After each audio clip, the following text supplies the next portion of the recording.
একাকিত্ব। অনেকের ধারণা এ বুঝি বৃদ্ধ বয়সের সমস্যা। চাকুরি থেকে অবসর নিয়েছেন, গৃহস্থালী কাজ কমে গেছে, সন্তানেরা কাছে থাকে না, কাজেই তারাই তো একাকিত্বে ভুগবেন। ভুল। আধুনিক এ সময়ে বাবা মা ভাই বোন অর্থাৎ পরিবারের মধ্যে থেকেও অনেক শিশু কিশোর তরুণ ভুগছে চরম একাকিত্বে। এ যেন একাকিত্বের মহামারী, যার বলি অজস্র প্রাণ।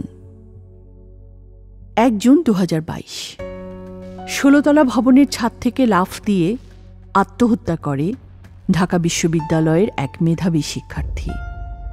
মেয়েটি হতাশায় ভুগছিল। পরিবারে মা বাবা ভাই সবার মাঝেও সে ছিল একাকী। ধারণা করা হচ্ছে একাকিত্ব থেকে তৈরি মানসিক চাপ সইতে না পেরে তরুণীটি আত্মহননের পথ বেছে নিয়েছে। এর সপ্তাহখানেক আগে পৃথিবীর অপর প্রান্ত যুক্তরাষ্ট্রের টেক্সাসে ঘটে আরেকটি হৃদয় বিদারক ঘটনা। অটোমেটিক রাইফেল হাতে স্কুলে ঢুকে এক বন্দুকধারী 19 জন শিশু ও 2 শিক্ষককে গুলি করে হত্যা করে। হত্যাকারী সালভাদর রামোসের বয়স মাত্র 18। এই ঘটনার জন্যেও দায়ী নিঃসঙ্গতা। তার পারিবারিক জীবন ছিল সমস্যাপূর্ণ। স্পিচ প্রবলেম থাকায় সহপাঠীদের হাতে চরম বুলিংয়ের শিকার হওয়ার পর সে নিজেকে গুটিয়ে নিতে শুরু করে, মেশা বন্ধ করে দেয় স্কুলের বন্ধুদের সাথে। সোশ্যাল মিডিয়ায় বন্ধুত্ব করতে গিয়েও বুলিংয়ের শিকার হয় রামোস। স্কুল ত্যাগের পর যেখানে সে চাকুরি শুরু করে সেখানেও অধিকাংশ সময় নিজের মতো থাকত সে। বেশি কথা বলতো না, মিশত না সহকর্মীদের সাথে।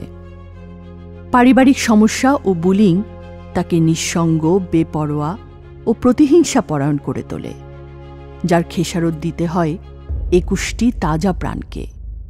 বলবেন ঘটনা দুটো বিচ্ছিন্ন। আসলে ঘটনাস্থল দুটোর মধ্যে অযুত মাইল দূরত্ব থাকতে পারে, তবে একটু গভীরভাবে দেখলেই এদের মধ্যে যোগসূত্র পরিষ্কার বুঝবেন আপনি। আর তা হল নিঃসঙ্গতা, একাকিত্ব। কিন্তু পরিবারের মাঝে থেকেও অল্প বয়সীরা কেন একাকিত্বে ভুগছে? আসুন খতিয়ে দেখা যাক কিছু কারণ। বদলে গেছে সামাজিক বুনন, আলগা হয়ে গেছে বন্ধন। গ্রাম এবং মফস্বল শহরে সবাই একে অন্যকে চেনে, আনন্দ উল্লাস দুঃখ বেদনায় কাউকে না কাউকে তারা পাশে পায়। কিন্তু শহুরে জীবনে প্রাইভেসির অজুহাতে আমরা নিজেদের করে ফেলেছি বিচ্ছিন্ন, একাকী। পাশের ফ্ল্যাটে কারা থাকে সেটাই জানে না অনেকে। দুর্বল পরিবার কাঠামো। দাদা দাদি, তাদের সন্তান এবং তাদের সন্তানদের সন্তান সবাইকে নিয়েছিল আগেকার যৌথ পরিবার। আর এখন একক পরিবারের সংস্কৃতিতে আছি আমরা, যেখানে মন খুলে কথা বলার মতো কাউকে পাওয়া হয়ে গেছে দুষ্কর। বাবা মায়ের একমাত্র সন্তান হলে এবং তাদের 1 বা 2 জন চাকরিজীবী হলে তো কথাই নেই। ছেলেবেলায় থেকে নিঃসঙ্গতায় ভোগাদের সংখ্যা এ কারণেই বাড়ছে সময়ের সাথে পাল্লা দিয়ে। তথাকথিত সোশ্যাল মিডিয়ায় ভার্চুয়াল যোগাযোগ। আজ বাবার জন্মদিন। মেয়ে বাবার জন্মদিনে উইশ করে বলছে, হ্যাপি বার্থডে বাবা, তোমাকে অনেক ভালোবাসি। বাবা উত্তর দিচ্ছে, আমিও তোমাকে অনেক ভালোবাসি মা। ভাবছেন বহুদূরে বসে বাবা মেয়ের মিষ্টি আলাপন? ভুল। দুজন স্ট্যাটাস দিচ্ছে নিজেদের ঘরে বসে। শুনতে বিচিত্র মনে হলেও বাস্তবতা দাঁড়িয়েছে এমনই। তথাকথিত সোশ্যাল মিডিয়ায় এতটাই বুঁদ হয়ে গেছে অনেকে যে প্রিয়জনের সাথে সরাসরি যোগাযোগের প্রয়োজনই মনে করছে না।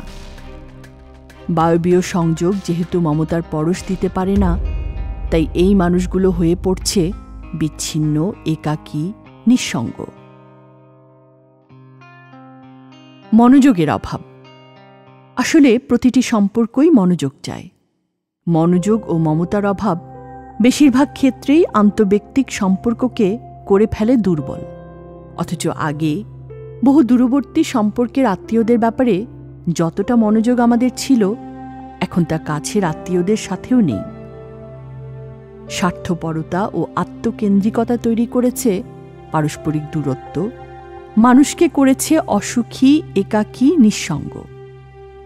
নিঃসঙ্গতার পরিণতি। যুক্তরাষ্ট্রের জনস্বাস্থ্য বিভাগের প্রধান কর্মকর্তা সার্জন জেনারেল ডক্টর বিবেক মূর্তি হার্ভার্ড বিজনেস রিভিউ পত্রিকায় একটি নিবন্ধ লিখেছেন। এতে একাকিত্বের পরিণতি সবিস্তারে তুলে এনেছেন নিজ অভিজ্ঞতার আলোকে। ক্রমবর্ধমান স্বাস্থ্যগত মহামারী।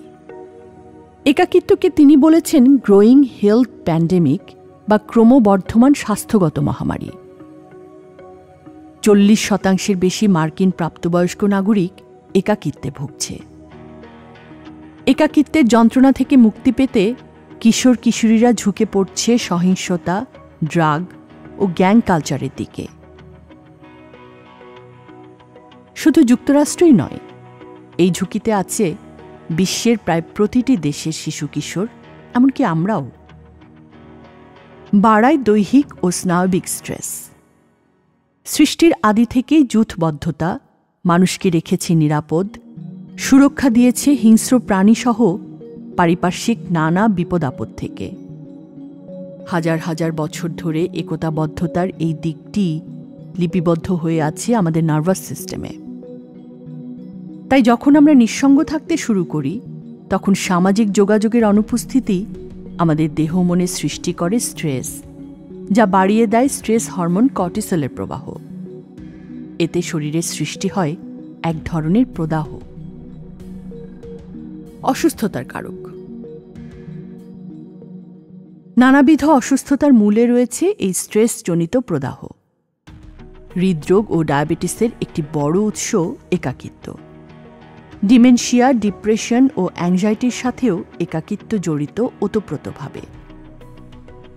নিঃসঙ্গতা মানুষকে শুধু অসুস্থই করে না, রোগ নিরাময়কেও করে তোলে দুরূহ। কমায় আয়ু। একাকিত্ব ও দুর্বল সামাজিক যোগাযোগ মানুষের আয়ু কমিয়ে দিতে পারে। দিনে 15টি সিগারেট খেলে যে পরিমাণ আয়ু কমে, একাকিত্ব কমায় সেই পরিমাণ আয়ু। এদিক থেকে স্থূলতার চেয়ে একাকিত্ব রয়েছে এগিয়ে। কর্মস্থলে একাকিত্ব কমিয়ে দেয় সৃজনশীলতা, সিদ্ধান্ত গ্রহণের ক্ষমতা এবং কর্মদক্ষতা, যা ছাপ ফেলে পেশা জীবনে সাফল্যের ওপর। তাহলে প্রতিকার কি? বাড়াতে হবে বাস্তব সামাজিক যোগাযোগ। সোশ্যাল মিডিয়া নয়, মনোবিজ্ঞানীরা এখন একাকিত্ব অবসানে সামাজিক যোগাযোগ বাড়াতে বলেছেন বাস্তব জীবনে।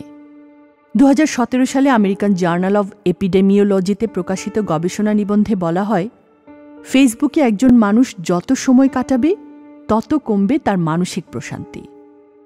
আসলে হাঁটা বা দৌড়ানোর অভ্যাস যেমন শারীরিক সুস্থতার জন্য উপকারী, তেমনি সচেতনভাবে বাস্তব সামাজিক যোগাযোগ উপকারী মানসিক স্বাস্থ্যের জন্যে। আর বাস্তব সামাজিক যোগাযোগ শুধু মানসিক স্বাস্থ্যকেই ভালো রাখে না, রোগ থেকে সেরে উঠতেও গুরুত্বপূর্ণ ভূমিকা পালন করে। গবেষণায় দেখা গেছে, স্তন ক্যান্সার থেকে সেরে ওঠা কোনো নারী যদি সামাজিকভাবে বিচ্ছিন্ন থাকে, তাহলে তার আবার ক্যান্সারে আক্রান্ত হওয়া এবং অন্যান্য অসুখে মারা যাওয়ার সম্ভাবনা বেড়ে যায়। বাড়ান সালামের চর্চা। সালাম একাকিত্বের প্রতিষেধক। কথাটি শুনে আপনি মুচকি হাসতে পারেন, কিন্তু বাস্তবতা হচ্ছে সোশ্যাল মাসল মজবুত করতে সালামের জুড়ি নেই। একাকিত্ব মহামারী থেকে নাগরিকদের বাঁচাতে ধনী দেশগুলো এখন অভিনব সব পদক্ষেপ নিচ্ছে, খরচ করছে crore crore dollar. England minister for loneliness নিয়োগ করেছে। মার্কিন সেনাবাহিনী ফিজিক্যাল ফিটনেসের পাশাপাশি সৈনিকদের সোশ্যাল ফিটনেস বাড়াতে করাচ্ছে ওয়ার্কশপ। সম্প্রতি আমেরিকায় একটি মিডিয়া ক্যাম্পেইন বেশ জনপ্রিয় হয়েছে, জাস্ট সে হ্যালো। পরিচিত হোক বা অপরিচিত, যার সাথেই দেখা হবে তাকেই হ্যালো বলো। শিকাগো বিশ্ববিদ্যালয়ের সেন্টার ফর কগনিটিভ অ্যান্ড নিউরোসায়েন্সের প্রতিষ্ঠাতা পরিচালক অধ্যাপক জন কাসিওপ্পো 20 বছর ধরে নিঃসঙ্গতা নিয়ে গবেষণা করছেন।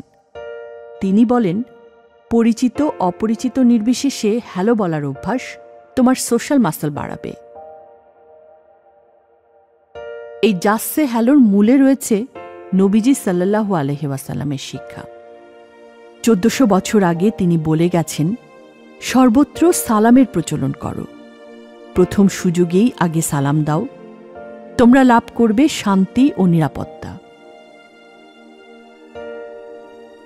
তাই একাকিত্ব ও নিঃসঙ্গতার অনাগত মহামারী থেকে নিজেকে, নিজের পরিবার ও প্রিয়জনকে বাঁচানোর জন্যে আজ থেকেই সালামের চর্চা শুরু করুন। যার সাথেই দেখা হোক, আগে সালাম দিন। সালাম দেওয়ার ক্ষেত্রে যত আপনি অগ্রগামী হবেন, তত বাড়বে আপনার সামাজিক পেশি, সোশ্যাল ফিটনেস। আপনি হবেন একাকিত্ব মুক্ত।